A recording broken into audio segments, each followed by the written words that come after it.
गंवार सास। ममता ने अपने बेटे को पढ़ा लिखाकर बड़ा आदमी बनाया। अब वो शहर में अपने परिवार के साथ रहता है।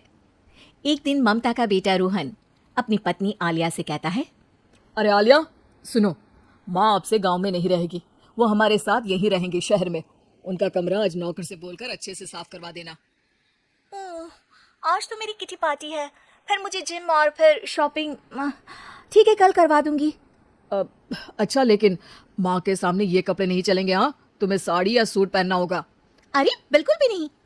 मेरे मम्मी पापा ने इतना पैसा लगाकर शादी इसलिए नहीं की थी कि मैं अपनी मर्जी के कपड़े पहन ओढ़ भी ना सकूं। अरे चलो, गुस्सा मत हो, लेकिन कुछ दिन तो माँ की खुशी के लिए कर सकती हो ना। लेकिन आलिया मानती नहीं। माँ आती है सिंपल सी साड़ी, झोला और चप्पल पहनकर। अरे रोहन, मैं इनके साथ कैसे रहूंगी? मेरी फ्रेंड्स क्या कहेंगी? ये तो पूरी गंवार लग रही है। आलिया, माँ गांव में रहती थी इसलिए ऐसी हैं। तुम आज ही माँ के साथ जाकर उनकी पसंद की शॉपिंग करवा देना।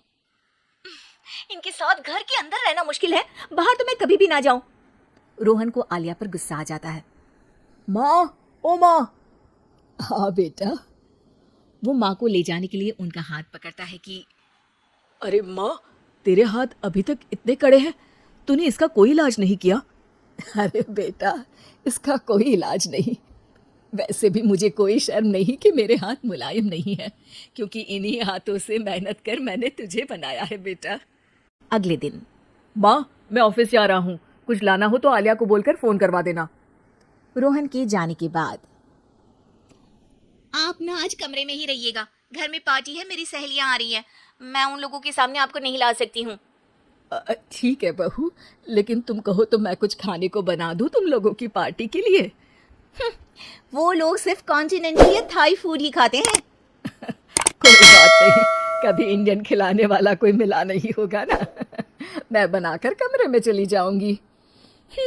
जैसे आपकी मर्जी। आलिया के घर उसकी दोस्त आती हैं, पार्टी होती है। अरे वाह आलिया, ये क्या है खाने में? बड़ा ही स्वादिष्ट है यार, इसकी रेसिपी मुझे चाहिए। हाँ, और ये दाल, ओ माय गॉड, मैंने तो किसी 5 स्टार में भी ऐसी दाल नहीं खाई है यार, तू कुक को यहाँ बुलाना। अब आलिया घबरा जाती है। हाँ हाँ, क्यों नहीं, माँ जी जरा बाहर आइए। आलिया की सास सिंपल सी साड़ी और गांव के अंदाज में आती है। अरे बहू, क्या हुआ? खाना पसंद नहीं आया क्या? बहू? अरे ये गांव से दिखने वाली औरत तुम्हें बहू क्यों बोल रही है? कौन है ये? वो हमारी नई नौकरानी है। सास बहू की बात सुनकर बहुत दुखी हो जाती है। वो सर झुकाकर जा ही रही होती है कि एक सहेली बोल पड़ती है। अरे कहाँ जा रही हैं माँ जी? वो उठकर उनके पैर छूती है। क्या है ना, आपकी शक्ल बिल्कुल मेरी माँ जैसी है। पता है आलिया, मैं शहर पढ़ने आई और फिर शहरी हो गई, लेकिन मेरे माँ पापा तो आज भी गांव में रहते हैं, बिल्कुल इनके जैसे ही हैं।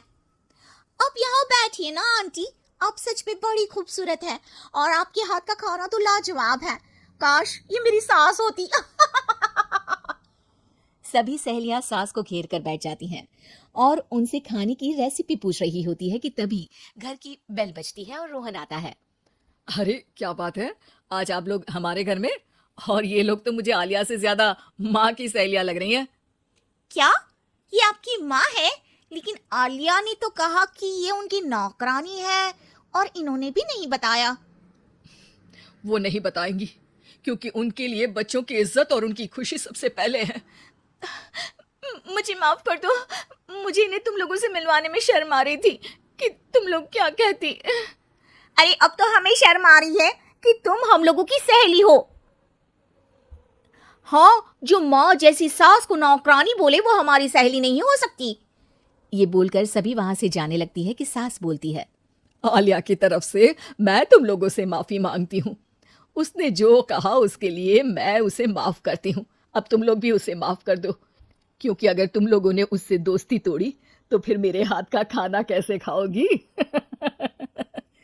नहीं नहीं आंटी, जरूर आएंगे, लेकिन अब आलिया की नहीं बल्कि आपकी सहेली बनकर।